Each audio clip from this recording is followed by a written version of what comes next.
목사님께 문의해 주십시오. 성경 말씀 봉독합니다. 창세기 6장 5절에서 10절 말씀, 마태복음 5장 6절 말씀입니다.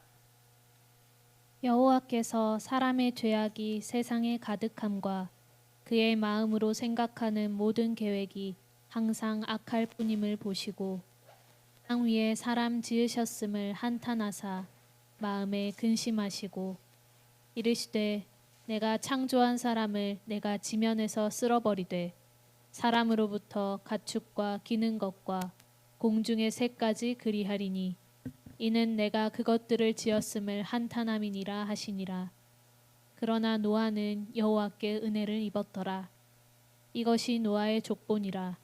노아는 의인이요 당대의 완전한 자라. 그는 하나님과 동행하였으며 세 아들을 낳았으니 셈과 함과 야벳이라. 의에 줄이고 목마른 자는 복이 있나니 그들이 배부를 것임이요. 이는 살아계신 하나님의 말씀입니다. 아멘. 주님을 찬양합니다. 아멘.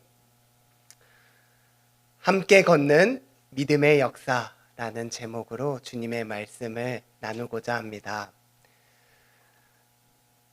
오늘 우리는 인류 역사상 가장 거대했던 재난, 노아의 대홍수 사건을 묵상합니다. 성경은 이 노아의 대홍수 사건을 아주 두렵고 무서운 언어로 우리에게 증언합니다. 창세기 7장을 봐주시면 물이 땅에 더욱 넘침해 천하의 높은 산이 다 잠겼더니 22절에 코에 생명의 기운에 숨이 있는 것은 다 죽었더라. 23절에 지면의 모든 생물을 쓸어버리시니 그 당시의 상황이 매우 엄중하고 물이 땅에 150일 동안 쏟아지는 모든 생명이 절멸되는 최악의 재앙임을 보여줍니다. 그런데 놀랍게도요, 이것은 단순한 자연재해가 아니라 하나님의 심판이었습니다.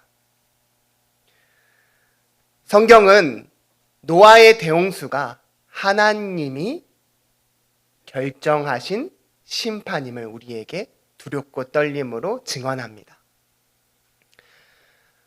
창세기 6장 13절에 모든 혈육 있는 자의 포악함이 땅에 가득함으로 그 끝날이 내 앞에 이르렀다라고 하나님이 노아에게 직접 밝히셨습니다.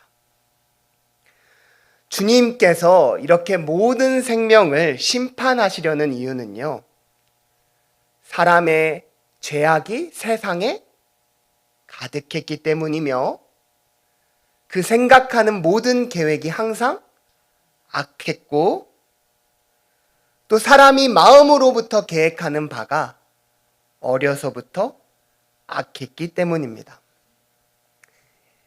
세상의 악함을 보시고 하나님은 땅 위에 지으신 것을, 내가 사람을 창조한 것을 한탄하노라 라고 마음 아파하셨습니다. 원래 하나님께서 이 세상을 다 창조하신 후에 가지셨던 마음은 보시기에 심히 좋았더라 라고 하셨는데요. 그런데 이제 마음이 바뀌셔서 사람들의 죄악으로 인하여 더 이상 세상은 아름답지 않고 악취가 나는 오물 덩어리가 된 것이죠. 더 이상 그대로 계속 놔두면 계속 나빠지는, 그래서 하나님께서 개입을 하셔야만 하는 방관할 수 없는 세상이 되어버린 겁니다. 그래서 하나님께서 직접 심판하시기로 결정하셨는데요. 사랑하는 성도 여러분, 혹시 직접 내 숨결이 담아 있는, 내 마음과 정성이 담아 있는 것을 파괴해야만 했던 순간이 있으신가요? 아니, 내가 직접 만들지 않아도 누군가 사랑과 정성으로 사용했던 물건들을 정리해 보신 적 있으신가요? 우리가 누군가의 유품을 정리만 해도 마음이 참 무겁죠. 그런데 하나님께서 자신의 숨결을 직접 불어넣으셔서 창조하신 이 세계를 직접 심판하실 때 그 마음이 어떠셨을까요? 얼마나 아프셨을까요?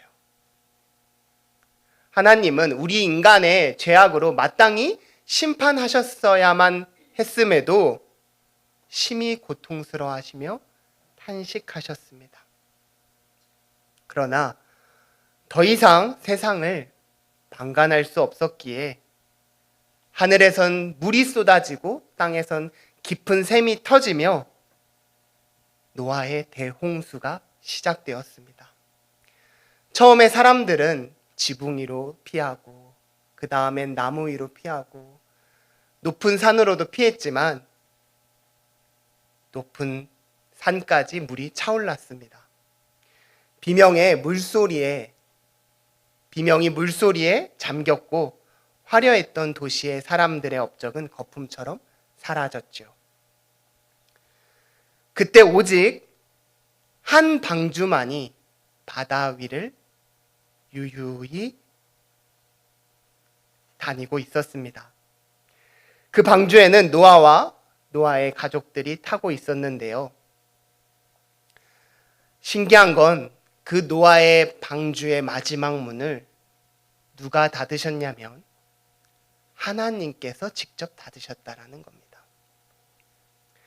하나님은 모든 것을 심판하시는 가운데 오직 노아에게만 죽음을 면하는 은혜를 베푸셨습니다. 그리고 모든 재앙을 다 마치신 후에 노아에게 무지개를 보여주시며 노아야, 앞으로 비가 오더라도 걱정하지 마.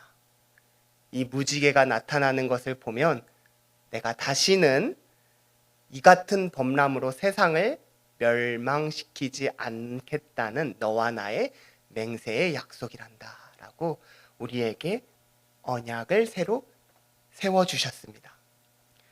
이것이 대략적인 노아의 대홍수의 이야기입니다.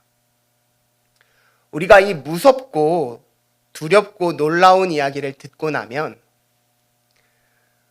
이 말씀을 통하여 어떤 마음이 드시나요? 이 말씀을 듣고 나면 자연스레 우리의 시선과 생각은 하나의 지점으로 모이게 됩니다.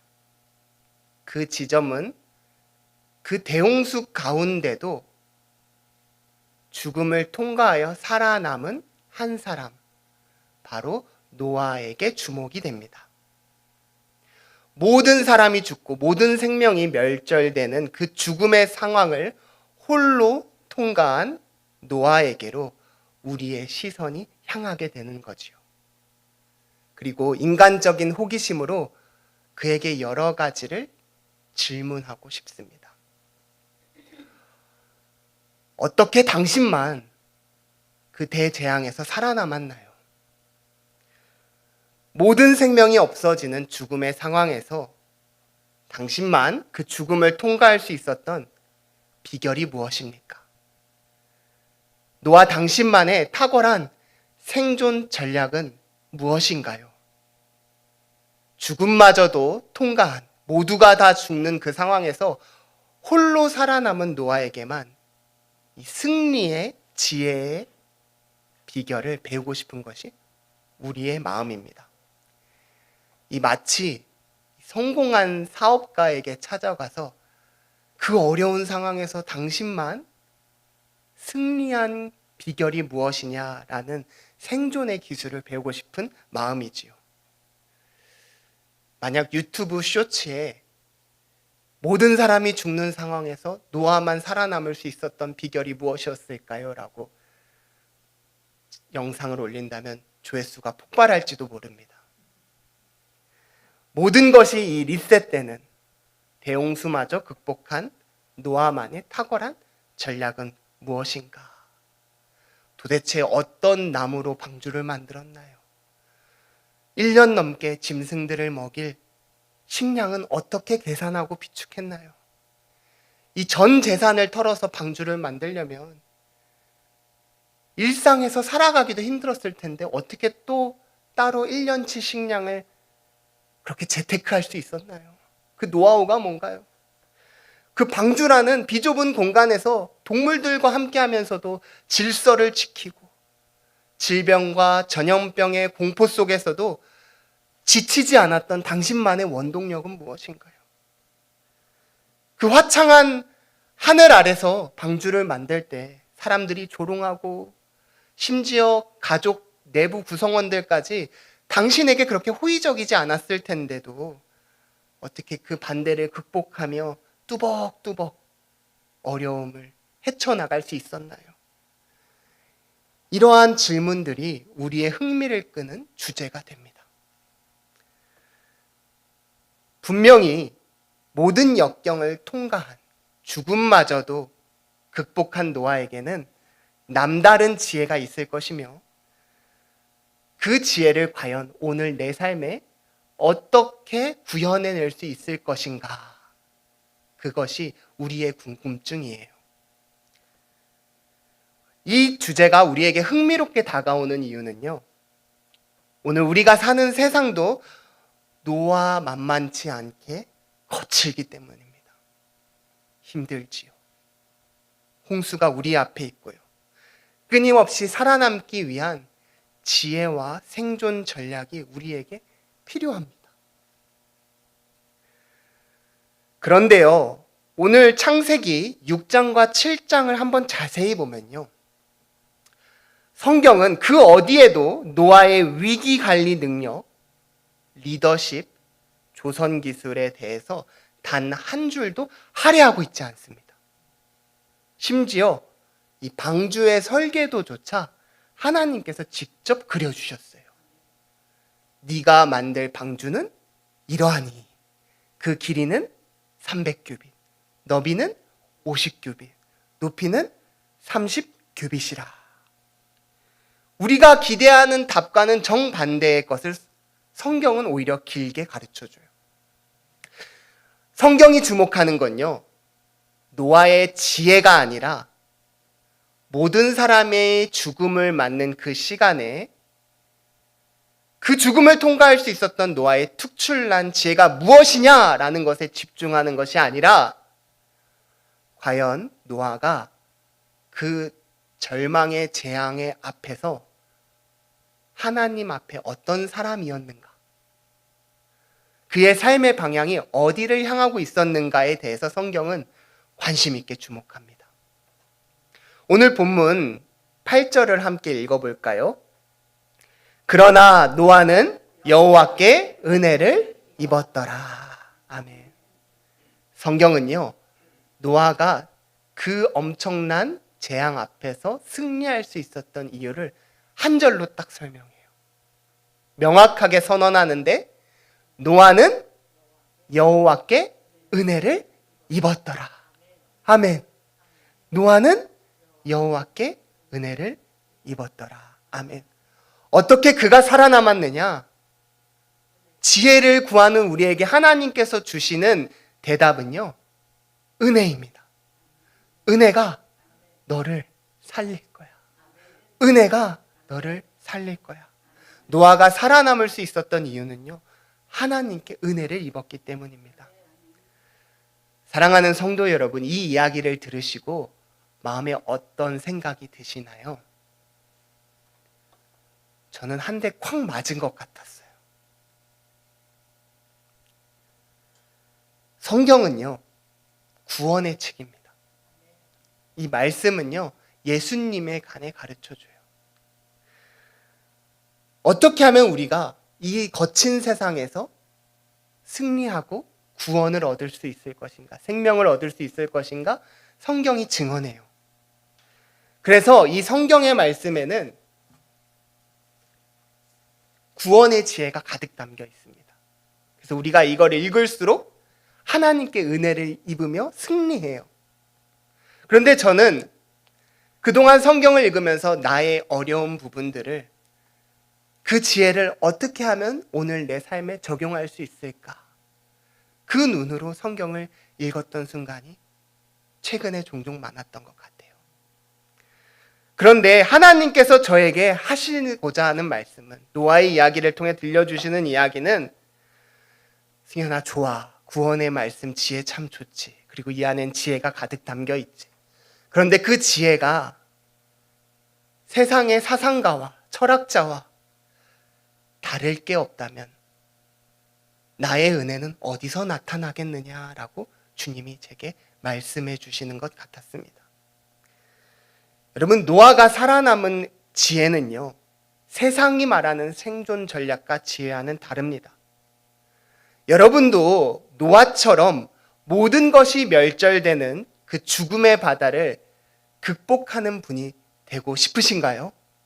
저는 그러길 소망합니다. 그렇다면 오늘 우리는 우리가 걷는 길의 방향성을 완전히 새롭게 시작하고 점검해 봐야 합니다. 우리는 우리의 지혜로 세상을 헤쳐나가고 있나요? 아니면 오늘부터는 노아처럼 하나님의 은혜를 힘입어 세상에서 승리하는 자가 되기를 소망하시나요? 우리 모두 다 죽음의 그 바다를 건너고 싶습니다. 그리고 건널 수 있습니다. 성경은 우리에게 그 죽음의 바다를 너가 승리할 수 있다고 가르쳐 주셨습니다. 그렇다면 우리가 함께 걷는 길의 방향성이 명확해야 할 줄 믿습니다. 나의 소망이 어디로 향하느냐, 그거에 따라 죽느냐 사느냐가 결정되기 때문이에요. 성경은 노아의 방향성이 정확히 어디에 있는지 9절에 가르쳐 주는데요. 우리 9절 함께 읽어볼까요? 이것이 노아의 족본이라. 노아는 의인이요 당대의 완전한 자라. 그는 하나님과 동행하였으며. 아멘. 이것이 성경의 대답입니다. 여러분, 노아가요, 대홍수에서 살아남을 수 있었던 이유는 그가 정보력이 뛰어나서도 아니고, 그가 엄청난 리더십을 가지고 여러 가지 압박을 견딜 수 있는 강한 멘탈이 있어서도 아니고요. 뭐라고 가르쳐 주냐면 그가 의인이었다라고 얘기해요. 하나님과 동행하는 자였기 때문에 그 엄청난 대홍수를 통과하는 은혜를 입은 것입니다. 노아는요, 하나님과 동행하려고 몸부림치던 사람이었고 그의 삶의 방향의 중심을 하나님께 둔 사람이었습니다. 하나님과 동행하는데 삶의 목적을 둔 의인이었어요. 그런데요, 이 노아의 이야기를 제가 묵상하면서 하나님에게 저에게 이런 마음을 주셨습니다. 승현아, 너는 성경의 인물들을 보면서 그에게 무엇을 배울 수 있는가 질문하고 싶겠지만 나는 오히려 너에게 이렇게 얘기하고 싶단다. 노아라는 한 인물의 탁월함에만 집중하지 말고 그가 나와 함께 하려고 몸부림쳤던, 동행했던 의인이었음을 기억해 주지 않겠니? 라는 말씀을 주님께서 제게 계속 외쳐주셨어요. 너가 의인이어야지만 이 세상에서 승리하고 살아남을 수 있단다라고 주님이 계속 말씀해 주셨어요. 그런데요, 제가 하나님께 오히려 이렇게 고백했어요. 하나님, 의인으로 사는 것은 약자만이 얘기해요. 여러분, 옳고 그른 것을 얘기하는 사람들은 다 약합니다. 오히려 강한 사람들이 더 지혜를 추구해요. 세상은요, 스마트한 사람을 원하지 옳은 것을 얘기하는 사람을 원하지 않아요. 여러분, 왜 우리가 그런 생각을 갖고 있을까요? 여러분, 세상에서는요, 지혜로운 사람의 이야기에 귀를 경청이고 그 사람의 말을 듣고 우리의 어려움을 이겨나갑시다 라고 사람들이 따라가요. 이것이 옳잖아요, 이것이 의의 길입니다 라고 선포하고 가는 길이 아니라 이것이 우리를 살리는 길입니다. 왜냐하면 이렇게 앞으로 우리가 전략을 갖고 있기 때문에 이렇게 하면 우리가 이길 수 있습니다라고 타당하게 얘기하는 방법이 사람들을 설득하기 때문이에요. 당장 내가 죽겠는데 이게 옳습니다라고, 이게 의롭습니다라고 얘기하면서 갑시다. 죽음의 길이지만, 좁은 길이지만 우리가 걸어갑시다라는 길에 사람들은 그렇게 따라가지 않기 때문이에요. 사람들이 지혜로웠기 때문에, 하나님은 오히려 지혜로움 때문에 대홍수를 일으켜야만 한큼 이 악이 세상에 가득 차 있었고, 하나님과 동행하려는, 몸부림치려는 의인이 없었기 때문에 주님께서 대홍수를 일으키셨다는 사실을 우리가 오늘 근데 보게 돼요. 결국 그 죽음에서 살아남은 사람은 하나님과 동행하려고 몸부림치던 의인 한 사람이었고, 그 의인만 구원을 받았습니다. 그리고 주님은 우리에게 오늘 나의 길을 따라 걷는 자에게 동일하게 구원의 은혜를 베푸신다는 것을 가르쳐 주세요. 저는 이 말씀을 제 삶의 한 주간 끊임없이 되뇌었어요. 지혜로운 사람이 승리하는 게 아니라 의인이 하나님께서 함께해 주심으로 승리할 거야. 의인이 함께해 주심으로 승리할 거야. 여러분, 그것을 붙잡으니까요, 정말 하나님께서 의의 길을 걷고 의인과 동행해 주시며 의인을 승리하게 해주신다는 것을 믿음으로 고백하게 되었어요. 한번 생각해 봅시다. 아무리 노아가 지혜롭게 준비해도 거친 파도로 하나님께서 그 방주를 부시면 어떻게 됩니까? 아무리 노아가 지혜롭게 준비해도 그 컴컴한 방주를 밝히던 불이 집더미에 떨어져서 배를 활활 태우면 어떡하겠습니까? 그 배 안에 전염병이 돌면 어떻겠습니까? 노아가 아무리 지혜롭게 준비해도 방주 안에서 가족들끼리 서로 싸우면 어떻겠습니까? 노아가 홍수를 이겨낸 건요, 정말 그의 특출난 능력 때문이 아니고요, 대처 방안이 확실해서도 아니고요, 그 순간순간 어려움을 이겨나갈 수 있도록 하나님께서 사랑과 은혜로 그를 채우셨기 때문이에요. 은혜를 입었기 때문에 그가 살아남았구나. 은혜를 입었기 때문이구나. 정말 은혜가 그를 살렸구나. 주님의 사랑이 그를 생명의 자리로 인도해 주셨구나. 묵상하게 되니까요, 계속 주님께 기도하게 되더라고요. 하나님, 제게도 은혜를 베풀어 주시옵소서. 하나님, 제게도 은혜를 베풀어 주시옵소서. 하나님, 우리 교회 모든 성도님들에게도 은혜를 베풀어 주시옵소서. 은혜를 베풀어 주시옵소서라고 계속 기도하게 됐어요. 여러분, 죄송해요. 제가 지금까지 우리 성도님들을 위해 기도할 때마다 하나님, 지혜 주세요라고 기도했어요. 하나님, 세상을 이길 지혜를 주세요. 누구보다 지혜롭게 해주세요. 그런데 이제 기도 제목을 둘 다 하려고 해요. 지혜도 필요하니 지혜도 주시고 은혜도 주세요. 그런데 제가 설교 말미에 그 지혜가 무엇인지도 한번 나누고자 해요. 여러분, 이제 우리가 일상의 삶에서 승리하면 어떤 것을 붙잡고 가야 할까요? 우리 오늘 본문 8절과 9절을 같이 한번 읽으면서 그 답을 우리 스스로 고백하겠습니다. 그러나 노아는 여호와께 은혜를 입었더라. 이것이 노아의 족본이라. 노아는 의인이요 당대의 완전한 자라. 그는 하나님과 동행하였으며. 아멘. 함께 걷는 자에게 믿음의 역사가 가득 넘칩니다. 함께 걷는 자에게, 의의 길을 걷는 자에게 믿음의 역사가 가득 넘칩니다. 사랑하는 성도 여러분, 하나님은 끊임없이 의로운 한 사람을 찾으세요. 주님과 함께 그 길을 걸어갈 동역자를 찾으십니다. 그리고 그에게 하나님이 소망하시고 계획하시는 구체적인 구원의 진리를 들려주시며 나와 함께 믿음의 역사를 시작해 볼래? 라고 오늘도 이야기해 주십니다. 성경은 그 이야기가 가득 담긴 책이에요. 의의 길을 이 세상 가운데서 주님과 함께 걸어간 자에게 하나님이 어떻게 믿음의 역사를 나타내 주셨는지가 가득 담긴 책입니다.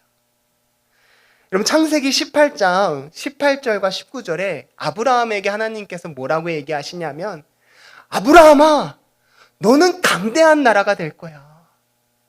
아브라함아, 너는 강대한 나라가 될 거야. 그런데 지혜로워서가 아니라 여호와의 도를 지켜 의와 공도를 행하게 하려고 너는 강한 나라가 될 거야.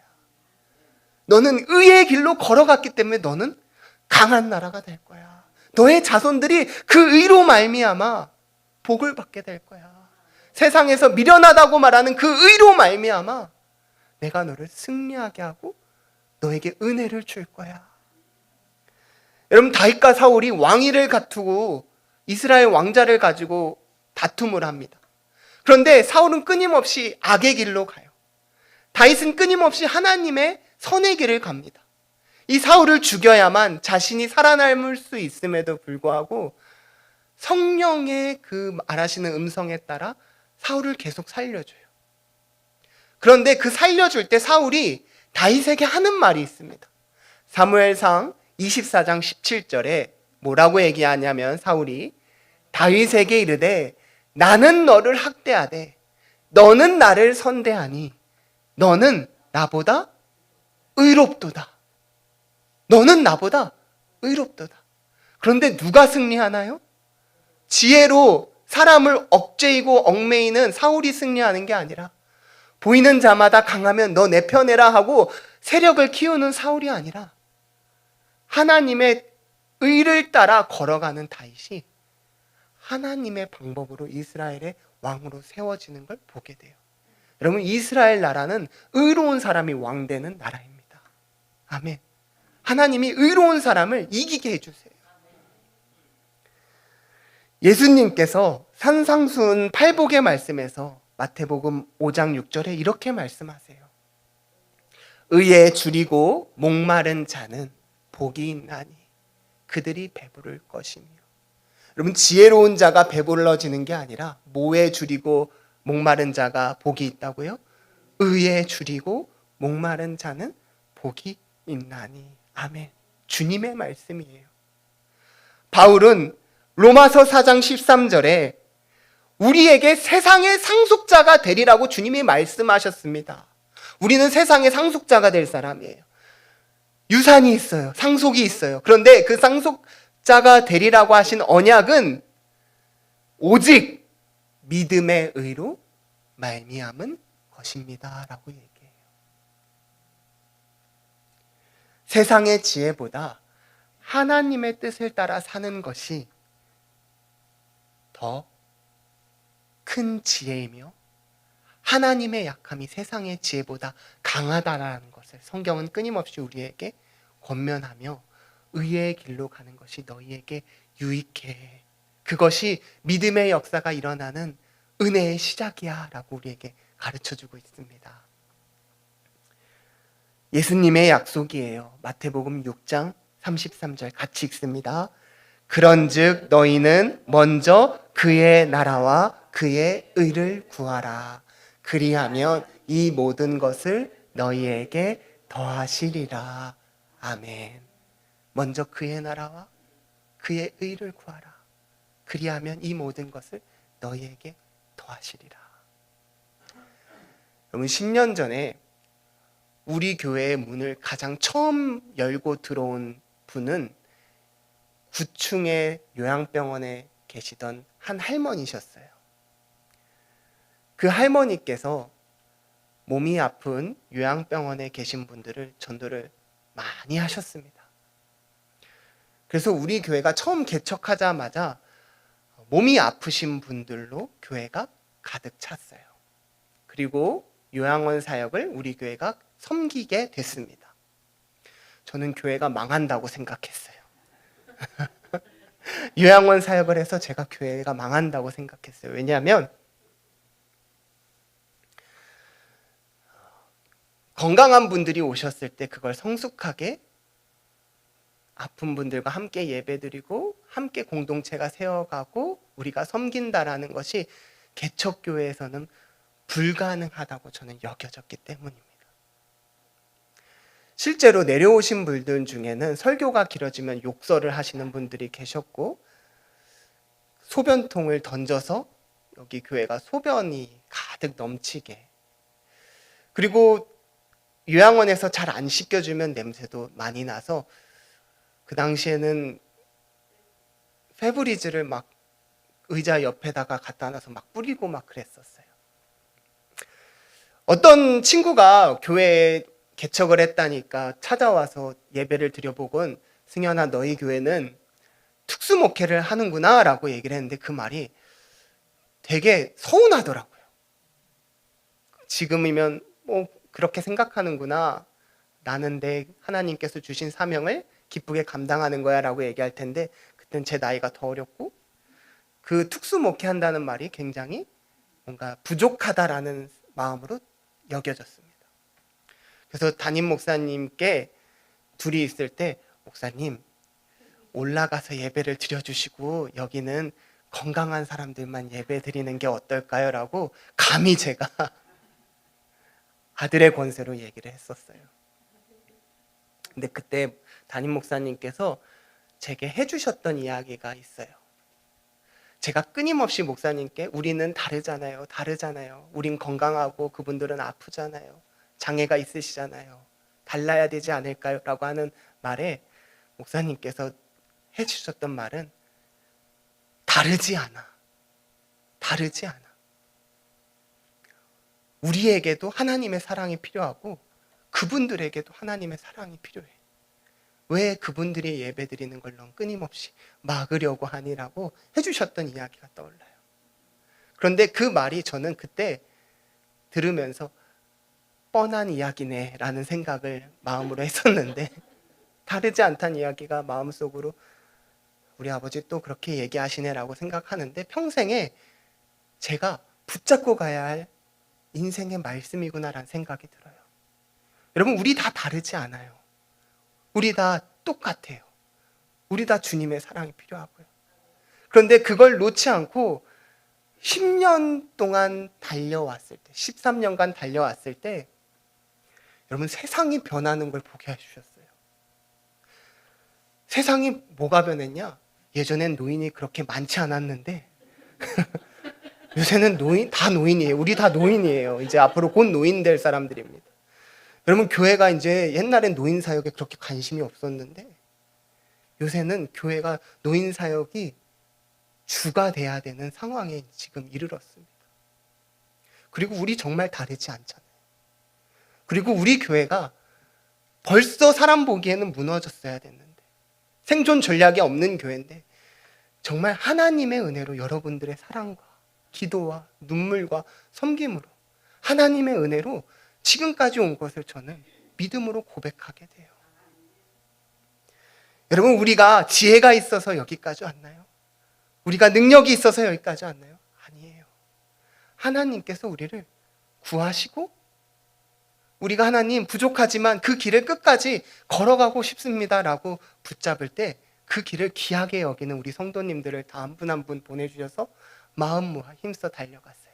서로를 격려하고 채우고 그 아름다운 일을 우리가 포기하지 맙시다 하면서 걸어왔어요. 그리고 하나님은 우리 교회에게, 다른 교회에게 이렇게도 사역할 수 있구나라는 것을 또 간증하는 교회로 하나님께서 세워나가실 거예요. 사랑하는 성도 여러분, 오늘 우리가 겪는 삶의 홍수 앞에서 무엇을 붙들고 있습니까? 많은 사람들이 서점에 가서 처세술 책을 사 읽고 재테크 강의를 듣습니다. 어떻게 하면 이 위기를 뛰어넘을 수 있을까 전략을 짭니다. 그러나 노아의 대홍수 사건이 우리에게 주는 말씀은 명확해요. 하나님은 똑똑한 전략가를 구원하시는 것이 아니라 하나님을 갈망하는 의인을 구하시고 그에게 은혜를 베푸신다. 세상이 너는 이 난제를 어떻게 극복할래? 너의 방법은 뭐야? 너의 지혜는 무엇이야? 라는 질문 앞에 우리 이렇게 얘기합시다. 그러나 노아는 여호와께 은혜를 입었더라. 아멘. 하나님 앞에서 내가 이 오늘의 말씀의 씨앗을 심으며 행하면 주님이 그 의의 길에 분명히 기쁨을 보게 해주실 거야 라고 선포할 수 있기를 원합니다. 하나님은 배를 잘 만드는 기술자를 찾는 게 아닙니다. 하나님의 마음이 있는 곳에 함께 그 마음을 향하고 하나님의 시선이 향하는 곳에서 함께 몸부림치며 그 의에 줄인 사람을 통하여 주님이 믿음의 역사를 일으켜 주십니다. 우리가 하나님의 사람이라면 우리 마음에 품는 가장 큰 소망은 영적인 것이 되어야 할 것입니다. 우리의 물건을 늘리는 것에 우리의 소망이 있지 않습니다. 우리는 하나님 안에서 세상의 방식에는 굶주렸지만 하나님의 은혜로 배불러지는 거룩한 자가 되길 원합니다. 그래서 세상의 지혜 앞에서 성경은 이렇게 이야기합니다. 우리 고린도전서 1장 22절을 함께 읽습니다. 유대인은 표적을 구하고 헬라인은 지혜를 찾으나 우리는 십자가에 못 박힌 그리스도를 전하니 유대인에게는 거리끼는 것이요 이방인에게는 미련한 것이로되 오직 부르심을 받은 자들에게는 유대인이나 헬라인이나 그리스도는 하나님의 능력이요 하나님의 지혜니라. 아멘. 세상 헬라인들이 지혜를 찾아도 우리는 미련한 그리스도를 증거하며 그 그리스도와 함께 살아갈 때 바울이 경험한 지혜는 그리스도가 하나님의 능력이고 그리스도가 하나님의 지혜니라 라고 간증하는 것입니다. 하나님의 의를 실천하는 자에게, 성령 안에서 의의 길을 걷는 자에게 하나님은 능력이요 하나님은 지혜이신 줄 믿으시기 바랍니다. 우리도 수많은 죽음의 고난과 같은 현실 앞에서 하나님이 찾으시는 사람이 되기를 소망합니다. 가장 똑똑한 사람이 아니라 의에 굶주린 사람이 승리합니다. 믿음의 역사는 의인이 있습니다. 공동체 안에서 사람들이 자유하도록, 차별을 받지 않도록 애쓰고, 법정에서 정의가 구현되도록 애쓰고, 사업할 때, 목회할 때 정직하려 애쓰고, 가족들에게 힘들지만 도의를 다하려고 애쓰고, 마음에서 내가 눈물이 나지만 하나님과 함께 걸어갈 때 하나님은 우리에게 믿음과 의의 은혜의 역사를 베풀어 주십니다. 그것이 참 능력이며 지혜이시라고 주님께서 직접 말씀하셨습니다.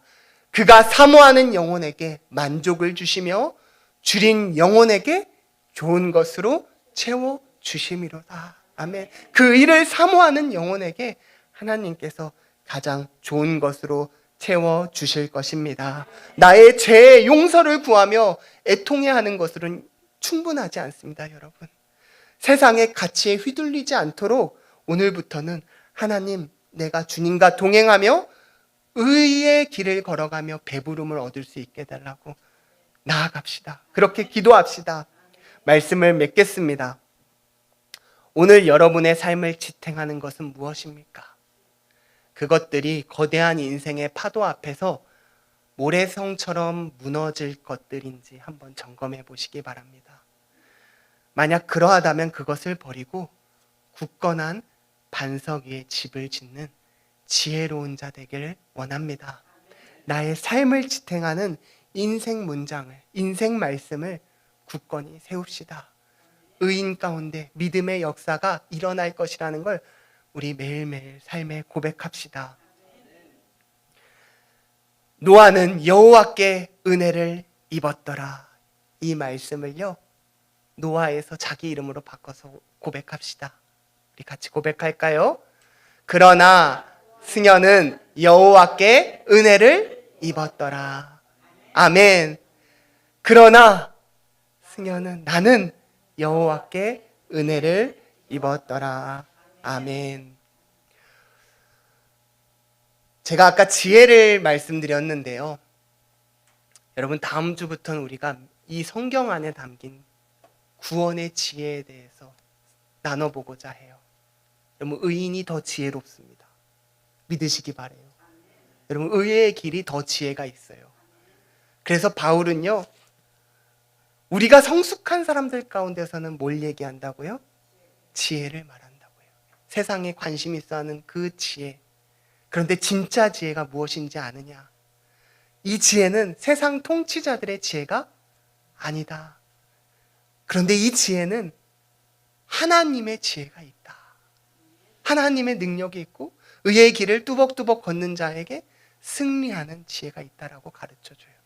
여러분, 우리 그거를 이제 앞으로 우리 삶의 영적 무기로 삼고 걸어 나갑시다. 의의 길로 승리하는 모습을 우리 보여줍시다. 결론입니다. 사람의 지혜가 아니라 하나님의 은혜가 우리를 살립니다. 아멘. 하나님과 동행하는 의인은 주님과 함께 믿음의 역사를 씁니다. 아멘. 진정한 승리는 얼마나 치밀하게 준비했는가가 아니라 지금 하나님과 함께 걷고 있는가에 달려 있습니다. 아멘.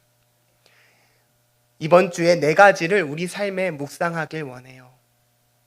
세상이 원하는 똑똑한 지혜보다 성경이 말하는 십자가의 지혜가 더 강함을 믿으시기 바랍니다. 아멘. 나의 풍랑 앞에서 주님이 함께하고 계심을 날마다 믿음으로 고백합시다. 아멘. 나의 삶 가운데 작은 한 가지를 행함으로 하나님의 의를 이루어 나갑시다. 다윗처럼 한번 참아주는 것 왕이 되는 길입니다. 하나님의 의를 이루어 나가는 왕의 자녀로 살길 원합니다. 하나님께서 노아의 방주문을 직접 닫으셨던 것처럼 내 인생의 안정과 생명은 하나님께 있음을 전적으로 신뢰하는 저와 성도님들이 되기를 주님의 이름으로 기도합니다. 아멘. 사랑의 하나님, 지금까지 우리는 세상의 방법으로 살아남으려 애썼습니다. 그러나 이제는 노아처럼 하나님과 동행하는 의의